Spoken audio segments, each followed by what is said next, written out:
बिस्मिल्लाहिर्रहमानिर्रहीम। अस्सलाम वालेकुम एवरीवन। कैसे हैं आप सब लोग? अल्लाह का शुक्र है मैं बिल्कुल ठीक ठाक हूँ। दुआ करती हूँ आप सब भी खैर आफियत के साथ हों। और आज का व्लॉग मैंने बनाना शुरू किया था सुबह से, और ये मॉर्निंग से स्टार्ट लिया है मैंने।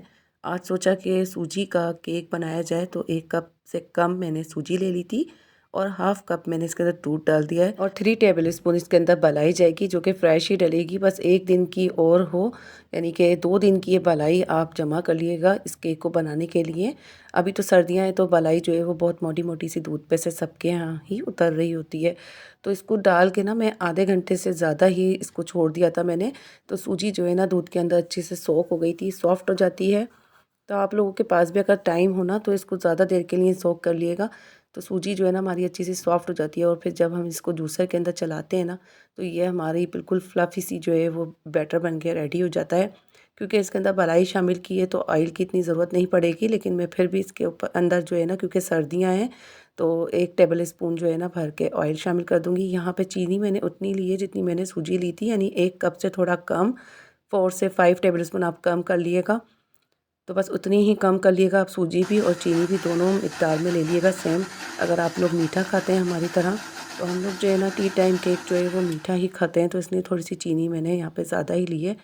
और आप चाहें तो हाफ़ कप भी ले सकते हैं। ये देखें हमारा बैटर जो है वो जूसर में मैंने अच्छी तरीके से चला लिया है, और बिल्कुल स्मूदी सा ये बन के रेडी हो गया है हमारा बैटर। अच्छा, ये जो रेसिपी है ना, तो ये इंडियन रेसिपी है, तो आगे मैं इसकी डिटेल देती हूँ। अभी मैंने यहाँ पे 1 हाफ़ टी स्पून जो है ना इलायची पाउडर डाल दिया है, और 1 टीस्पून से थोड़ा कम मैंने डाला है बेकिंग पाउडर, और 2 पिंच के करीब जाएगा बेकिंग सोडा। इलायची पाउडर डाल दिएगा, वनीला एसेंस आपको पसंद नहीं हो तो 1 पिंच जो है मैंने डाल दिया था नमक यहाँ पे। और ये जाएगा 2 टेबल स्पून के करीब जो है ना हमारा घर का आटा, जो गेहूं का आटा होता है वही जाएगा। मैदा भले नहीं डालिएगा, इसके अंदर गेहूं का आटे से टेस्ट आएगा। और यहाँ पे दूध जो है ना मैं शामिल कर रही हूँ, क्योंकि आटा डालने के बाद ना बैटर थोड़ा सा गाढ़ा लग रहा था। तो आप लोग भी जो है वो दूध ग्रेजुअली शामिल करिएगा, जैसे जैसे आपको लगे कि बैटर जो है वो गाढ़ा हो रहा है, तो आप शामिल करते जाइएगा। अच्छा, यहाँ पे मैंने जो है ना पैन को लाइन अप कर लिया था, और ग्रीस कर लूँगी। इसके ऊपर जो है टॉपिंग पे मैं डालूँगी आलमंड। अच्छा, ये जो रेसिपी है ना आज मैं बना रही हूँ, इंडियन एक चैनल है, वो बहुत अच्छी शेफ़ हैं इंडिया की भिश्ती, तो उनके जो व्लॉग्स हैं ना मेरे पास फ़ेसबुक पे आ रहे होते हैं, तो मैं उनको बड़े शौक़ से देखती हूँ। उनकी जो वेजिटेबल्स जितनी भी मैंने वेज रेसिपीज़ हैं ना, वो मैंने अपने चैनल पे भी ट्राई की हैं, और मैंने आपको बताया भी है कि ये सारी रेसिपीज़ जो हैं वो इंडियंस हैं। जो भी मैंने इंडिया की रेसिपी जो आप अपने चैनल पे दी हैं, तो इंडियंस जो होते हैं ना वो बहुत हेल्थ के मामले में कॉन्शियस होते हैं, वेट पुट ऑन करने के मामले में बहुत ज़्यादा कॉन्शियस होते हैं कि कहीं से भी उनका जो वेट है ना वो बढ़े नहीं। इस तरीके की रेसिपीज़ जो होते हैं वो लोग रिसर्च करके ही बना रहे होते हैं, अपने चैनल पे दे रहे होते हैं। बहुत ही हेल्दी डिशेज़ होती हैं। अच्छा, ये जो केक है ना 45 मिनट लेगा आपका देगचे में, या फिर आप इस तरीके से कढ़ाई में आप बेक करें तो, क्योंकि इसको जो है ना बहुत स्लो आंच पे बनाना होगा, और इसको जो है वो बेक होने में काफ़ी टाइम लगता है, क्योंकि सूजी है ना, तो इसलिए। ये देखें कितना माशाल्लाह से साफ़ डिमोल्ड हो गया था हमारा केक, और ये बहुत ही स्पॉन्जी जालीदार केक बनता है। सबसे ज़्यादा ये हेल्दी लगा मुझे, क्योंकि मैदे की चीज़ें खा खा के भी ना हमारे जो वेट हैं वो बहुत ज़्यादा बढ़ने का ख़दशा होता है, उसमें कैलोरीज़ ज़्यादा होती हैं। अच्छा, नाइफ़ जो है ना कभी भी केक काटने के लिए आप ज़िगज़ैग वाली ही यूज़ किया करें। देखें इसका स्पॉन्ज देखें आप, कितना ये जालीदार केक बना था, बहुत ही मज़े का बनता है। आप लोग देखिएगा इसको खाकर। और कस्टमाइज़ भी ये केक होते हैं, बहुत सारे लोग बना के इसको सेल भी कर रहे होते हैं। ये उसी तरह का केक है, तो बहुत ही अच्छा लगा मुझे तो टी टाइम केक एक डिफरेंट जायके के साथ, तो बच्चों को भी अच्छा लगा, और ब्रेकफास्ट में हम लोगों ने इसी को ही इंजॉय किया। तो ये केक बहुत ही कम और लो बजट में ये रेडी हो जाता है बन के, कम इंग्रेडिएंट के साथ। तो आप लोग भी इसको ट्राई कीजिएगा, और मुझे ज़रूर इसका फ़ीडबैक दीजिएगा कि सूजी का ये केक आप लोगों को आज का कैसा लगा। मुझे तो बहुत ही यम्मी लगा, और सच पूछें तो हेल्दी के साथ जो है ना इसका टेस्ट भी बहुत डिफरेंट था। अच्छा, आगे मेरे पास बहुत सारी रेसिपीज़ हैं एगलेस केक की, तो वो भी आपसे जो है 2-3 रेसिपीज़ हैं। जिन लोगों को एग से एलर्जी होती है, जिनको स्मेल अच्छी नहीं लगती, तो वो भी केक में इंशाल्लाह ताला अपने चैनल पे इन फ्यूचर आप लोगों से शेयर करूँगी। आज मैंने यशा मेनहा की जो है ना वो ड्यूटी लगाई थी कि आप बनाएं शेक, बनाना चॉकलेट शेक रेडी कर रही थी। और बस यही होता है, बच्चों के ऊपर छोटे छोटे से काम डालने चाहिए, ताकि उनको जो है ना आदत रहे अपने काम करने की, या फिर किस सबके लिए जो है ना कुछ छोटी मोटी रेसिपीज़ जो है वो उनसे रेडी करवाना ज़रूर चाहिए, लड़कियों से ख़ास तौर से। लड़कों से भी करवाना चाहिए, हेल्प लेनी चाहिए, क्योंकि उनकी भी तरबियत माँ की ही ज़िम्मे होती है। यहाँ पे जो है ना हम यहाँ चॉकलेट डाल देंगे, और ये चोको ब्लेस जब हमारे घर पे होती है ना तो इसकी जान नहीं छुटती है। हर रेसिपी के अंदर ये डल रही होती हैं चीज़ें, जब तक कि कोई चीज़ जो है ना ख़त्म नहीं हो जाती उसका पीछा ही पकड़ लेते हैं बच्चे, जैसा कि अमूमन सब घरों में ऐसा ही होता होगा। तो आप लोग भी बताइएगा, आपके बच्चे भी कोई चॉकलेट है या फिर चीज़ वग़ैरह है घर में आ जाती है तो फिर उसी की ही रेसिपीज़ जो है वो बच्चे बनवा रहे होते हैं ज़्यादातर। लेकिन ये शेक नो डाउट बहुत ही मज़े का बना था। आप लोग भी बनाना चॉकलेट शेक जो है वो ट्राई करके देखिएगा। और इसके अंदर क्रीम भी जाती है, तो क्रीम नहीं थी। आप लोग इसको थोड़ा-सा रिच करने के लिए क्रीम शामिल कर सकते हैं। ये बहुत ही अच्छी-सी स्मूदी तैयार हो जाएगी बन के। अच्छा, यहाँ जो है ना मगरिब की नमाज़ पढ़ के मैं अब आ गई थी चना पुलाव बनाने के लिए। तो बच्चों ने कहा कि मम्मा आज जो है वो बिरयानी बना लें छोलों की। तो चना पुलाव बनाएँगे, उसके लिए मैं टमाटर, हरी मिर्चें, लहसुन, अदरक का पेस्ट वग़ैरह निकाल रही थी फ्रिज से। तो बस यही होता है कि मैं जल्दी-जल्दी जो है ना, शाम हो जाती है, शावर वग़ैरह लेते-लेते तो बस सर्दी होती है, और मैं पकाने का ऑप्शन यानी कि शावर और पकाने का करीब-करीब रखती हूँ, ताकि मुझे ये हो कि बस फिर जब मैं पकाने खड़ी हूँ ना तो मुझे इतनी सर्दी फ़ील ना हो, क्योंकि बहुत ज़्यादा जो है वो शाम में सर्दी बढ़ जाती है और ठंडी हवा चलना शुरू हो जाती है।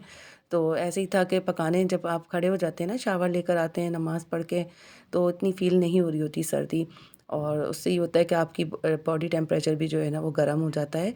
वैसे तो अगर आप बैठे रहें ना तो बैठे-बैठे सर्दियों के अंदर जो है ना सुस्ती बहुत आ रही होती है, और सर्दी भी लग रही होती है। तो कोशिश मेरी तो यही होती है कि मैं अपने आप को सारा दिन तो मसरूफ़ रखूँ, फिर रात में ही इकट्ठा मैं इशा की नमाज़ पढ़ के, कुरान शरीफ पढ़ के जो है वो सो जाती हूँ। फिर फजर भी जो है वो उठना होता है, और बच्चों के साथ स्कूल लाइफ़ माँओं की भी बिज़ी बहुत हो जाती है और पूरा दिन हेक्टिक गुज़रता है। तो अब ये है कि जल्दी-जल्दी मैं बस रेडी कर रही थी, और मुझे यही होता है कि मैं जल्दी से जो है ना खाना रेडी करके और इशा के अंदर ही हम लोग खा लें, ताकि ये कि खाना भी डाइजेस्ट हो जाए और हम लोग जल्दी सो जाएँ, ताकि सुबह जो है वो फिर जल्दी आँख खुल जाए हम लोगों की। लेट नाइट खाना खाओ ना तो आधी रात तक भी नींद नहीं आ रही होती है।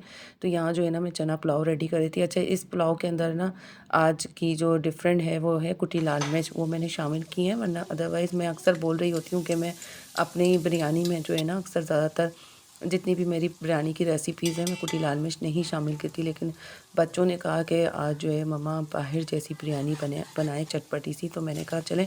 वैसे तो ख़ैर हमारे यहाँ पे बिरयानी के अंदर मिर्चें थोड़ी-सी चढ़ती भी होती हैं, लेकिन फिर भी आज मैंने कुटी लाल मिर्च भी शामिल की, और वाक़ई में बहुत मज़े की ये बिरयानी बनी थी चटपटी सी।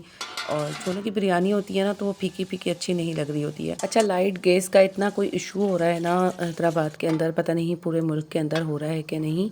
गैस का तो ऑलमोस्ट हो ही रहा है, लेकिन लाइटें अभी भी जो है ना सर्दियों के अंदर भी बहुत ज़्यादा लोड शेडिंग कर रखी है।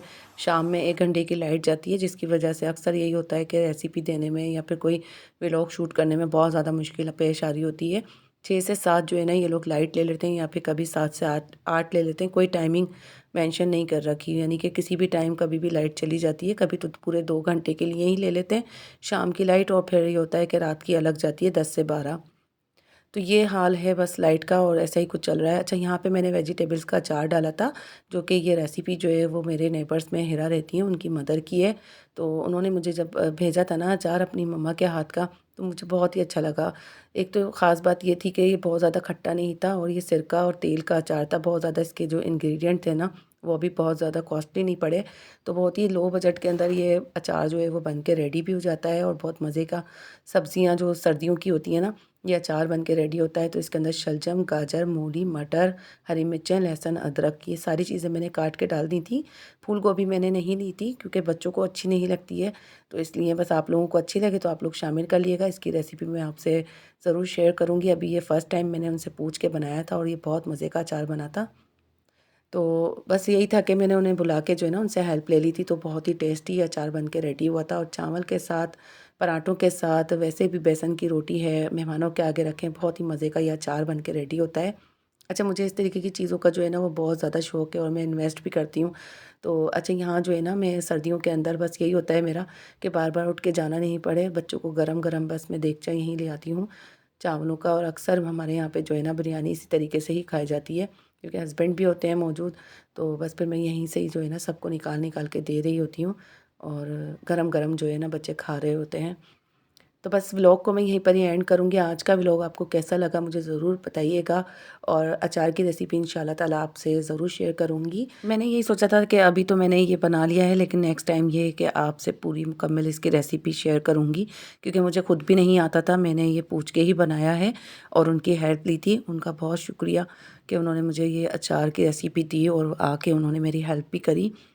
तो बस यहाँ जो है ना अचार बहुत ही अच्छा मज़े का बना था, हर चीज़ के साथ जो है ना एंजॉय कर रहे हैं हम लोग।